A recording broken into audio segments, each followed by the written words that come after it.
reveal na natin. So, eto na. In 3, 2, 1.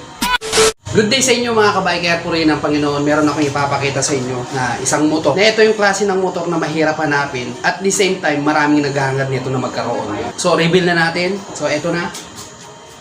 In 3, 2, 1. Papansin nyo, Honda Cab C100. Classic na classic. So, ito yung sinasabi ko sa inyo mga kabiker na maraming naghahangad na magkaroon nito. Even ako mga kabiker. No? So kung titingnan nyo mga kabiker, ibaba natin yung camera. Kahit na sino naman, no, kung magkaroon ka ng ganito o regaluhan ka ng ganito, talagang hindi ka mag-aatubiling tanggapin. So napakaganda. Ito yung mga mahirap hanapin na motor. Halos kahit na luma na, mataas pa rin yung presyo. So itong motor na ito, pagmamayari ng isang person na napakahilig sa classic bikes, no? Like yung mga Honda Cab na ganito. At kung titingnan natin mga kabiker, kung magsusearch tayo ng mga ganito o hahanap tayo kung nagbabalak tayong bumili, hirap tayong makakuha. Dahil nga yung mga ganitong motor, rare talaga, no? Hirap hanapin at the same time, napakataas ng presyo. Check natin sa bentahan online mga ganito mga kabiker. Nagkakahalaga to ng mga 65k. Ang kagandahan dito kasi mga kabiker, no? Pwede mo siyang i-set up ng ganito. Actually, itong motor na to, binild nung kaibigan ko na mekaniko din, si JR Lagumbay. Siya yung nag-build dito. So, hindi ganito dati yung itsura niya, napakapangit. Marami daw tali ito dati, no? Ngayon, sinet-upan niya lang ng ganito. Medyo nilagyan niya ng carrier sa harap, kinat na rin yung upuan kasi nabili ng ganyan. Maging ako mga kabiker, hinahangad kong magkaroon nito. Kaya sa mga nakakapanood ngayon, no? So, kung may mga ganito kayo, kami tayong mga kaibigan na naghahunting ng ganito, no? So, kung meron kayo nito, binebenta nyo, lalong-lalo na kung may papel, pag-uusapan naman yung presyo niyan. Kilala naman natin tong Honda Cab na kung saan unang nag-setup dito kung di ako magkakamali Indonesia. So napakagaling nila mag-setup nito. At kung titignan naman natin sa Thailand, modern setup naman yung ginawa nila, no? Yan mga kabiker, kung mapapansin nyo, nilagyan nila ng carrier dito sa harap na kung saan kulang na lang ng barnis, no? So classic na yung design niya. So ayan, pinalitan na rin dito sa harap ng pang headlight na bobber at meron na rin siyang signal light dito, no?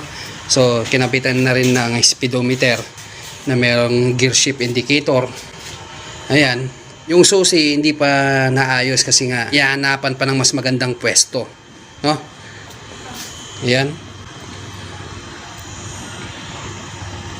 So mapapansin nyo dito sa tail, no? Nakat na rin siya at sinet-upan na rin ng signal light, and then ito naman yung tail light nya, no? So itong upuan, pa yan yung desire nung may-ari kasi pinaayos pa lang ito dun sa kaibigan natin. Kung mapapansin nyo, top 5 pa rin siya, no? So sa mga ganitong motor mga kabiker, ano, maraming maghahangad talaga, no? Kung titignan natin dito sa tinidor, ito yung nag-agaw pansin sa akin tsaka yung pagkakakuan ng kaha niya. Itong tinidor, meron siyang spring sa loob yan. Itong mga rims, no, napalitan na rin, tsaka yung gulong. Hindi naman ganun katabayan sa pinaka-orig niya. Ayan. So, classic na classic yung dating niya mga kabiker. Actually, hindi pa talaga tapos yan. Temporary, pininturahan muna ng black and white para makita yung bihis. Meron pa talaga silang napag-iisipan na kulay nito para mas classic yung dating, no? So, iba kasi yung pagka-classic na kulay yung medyo may kulay old milk color, kumbaga yung parang kulay gatas na nagbra-brown. Ayan. So, ganyan lang ang setup niyan na ginawa nung kaibigan natin, no? Titignan nyo sa kabuuan, napakaliit lang. So, yung person na nakabili nito mga kabiker, no, mahilig talaga sa classic at ang pagkakuha niya ay 16,000. Chamba siya, no? Kasi kung titignan nyo, napakamahal na nitong ganito. Yung talagang fully setup na siya, nasa 65k. Konting setup lang yan. And then, sa mga naghahangad na magkaroon nito, no, tulong-tulong tayo. Comment kayo sa ating comment section para makita natin yung lugar na pwede tayong makabili. Maski ako, nagnanais akong magkaroon ng ganito. Collection lang ba?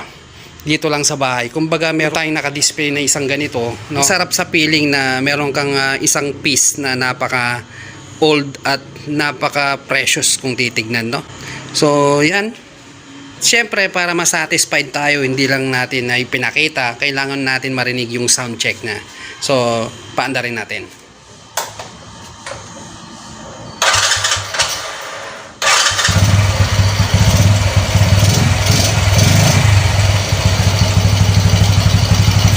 So, yan ang tunog. Hindi pa nakatono yan. Kasi parang magaspan pa yung tunog. Pero maandar siya. At mapapansin nyo parang wob-wob yung tunog ng tambutso niya. Pero stuck yung tambutso niya, no?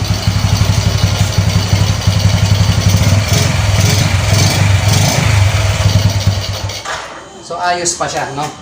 Umaandar siya. At ang kagandahan nito mga kabiker, itong Honda Cab na to, jackpot talaga kasi meron siyang papel nung nabili ng 16K.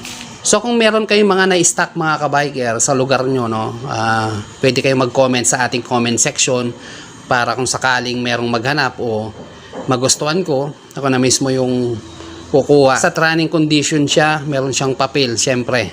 No? Kahit na wala, pwede. Basta meron kayo, comment lang kayo sa ating comment section para makita natin. So yun lang mga kabiker, I hope na nagustuhan nyo yung pin-present kong napakagandang classic bikes. So yun lang mga kabiker, thank you for watching. God bless.